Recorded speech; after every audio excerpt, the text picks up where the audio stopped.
Domingus Rumaropen, warga Kelurahan Suprau, Distrik Sorong Barat, Kota Sorong, Papua Barat Daya, adalah sedikit dari sebagian besar masyarakat asli Papua yang terpaksa kehilangan tanah miliknya dengan cara-cara yang tidak wajar.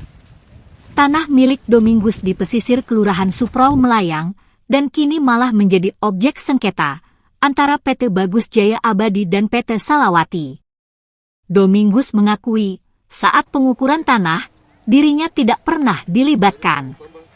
Jalan yang kini menjadi objek sengketa dibuat oleh dirinya dan keluarga pada tahun 1994. Ketika perusahaan masuk tahun 1997, pihaknya mengizinkan untuk melakukan pelebaran jalan tersebut. Pria kelahiran 1958 ini menegaskan, tanah miliknya tidak pernah diukur oleh Badan Pertanahan Nasional BPN Kota Sorong, namun sebelum eksekusi, ukuran tanah sudah berubah. Dolfinus mengaku tanah miliknya seluas 60.000 meter persegi. Tanah ini menjadi milik PT Salawati Motor, menang lelang karena PT Burak tak mampu membayar hak tanggungan, sehingga dilelang. Yang mereka ukur ini sampai mencaplok tanahnya Vitas sebagian untuk mencukupi ukuran yang ada di dalam sertifikat. Sedangkan tanah ini, saya punya tanah, tidak pernah diukur. Jadi kalau jalan itu, jalan saya yang buat, saya yang kerjakan. Kalau saya dari, saya lahir 58. Ya, saya sekarang sudah 64. Dan ini tanah yang saya di atas ini lahir baru dibawa ke dom. Banyaknya masyarakat asli Papua yang kehilangan tanah miliknya menjadi keprihatinan Dewan Adat Papua Barat dan Papua Barat Daya. Dewan Adat Papua menerima banyak laporan dan keluhan masyarakat asli Papua yang terpaksa kehilangan tanah miliknya akibat ulah oknum-oknum aparatur sipil negara di Badan Pertanahan, di provinsi hingga kabupaten kota.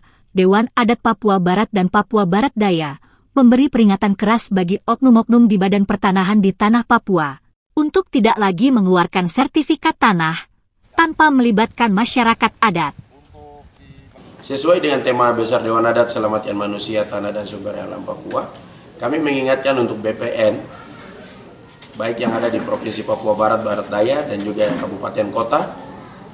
Karena yang banyak terjadi ini sekarang yang ada di Kota Sorong, Kabupaten Sorong, dan juga beberapa di Raja Ampat, itu untuk stop. Tidak boleh keluarkan sertifikat begitu saja, tanpa turun ke lapangan dan mengecek. Harus dicek dulu, benar tidak status tanahnya. Sehingga hari ini kami tegaskan untuk jangan sampai besok ada BPN dibawa ke muka hukum, diperkarakan di muka hukum karena sertifikat-sertifikat yang keluar dan masyarakat melakukan perlawanan. Kami dari Dewan Adat Papua di Provinsi Papua Barat dan Barat Daya ini kami dapat pengaduan dari sejumlah masyarakat, terutama orang asli Papua dan juga masyarakat yang lahir besar di tanah ini, masyarakat adat. Itu mereka mengeluh, mengadu ke sini dengan begitu banyak sertifikat yang keluar dan masyarakat tinggal di atas tanah itu. Mereka tidak tahu menahu, tiba-tiba ada sertifikat-sertifikat yang keluar atas tanah-tanah mereka yang sudah mereka tinggali puluhan tahun. Ini menjadi satu teguran keras untuk BPN agar khusus untuk di wilayah tanah Papua ini, terutama di Provinsi Papua Barat Daya, tidak boleh keluarkan sertifikat tanpa koordinasi dengan kelembagaan adat dan masyarakat yang tinggal di atas tanah itu. Karena kalau tiba-tiba sertifikat keluar, lalu masyarakat diusir paksa keluar, ini kan tindakan yang melawan hukum. Seharusnya untuk mengeluarkan sebuah sertifikat, Badan Pertanahan Nasional harus melakukan pengukuran dan mengecek kepemilikan tanah di sekitarnya. Di sisi lain, Ombudsman Papua Barat Daya mencatat, masalah pelayanan pertanahan menduduki urutan kedua, yang banyak dilaporkan masyarakat ke Ombudsman Papua Barat Daya.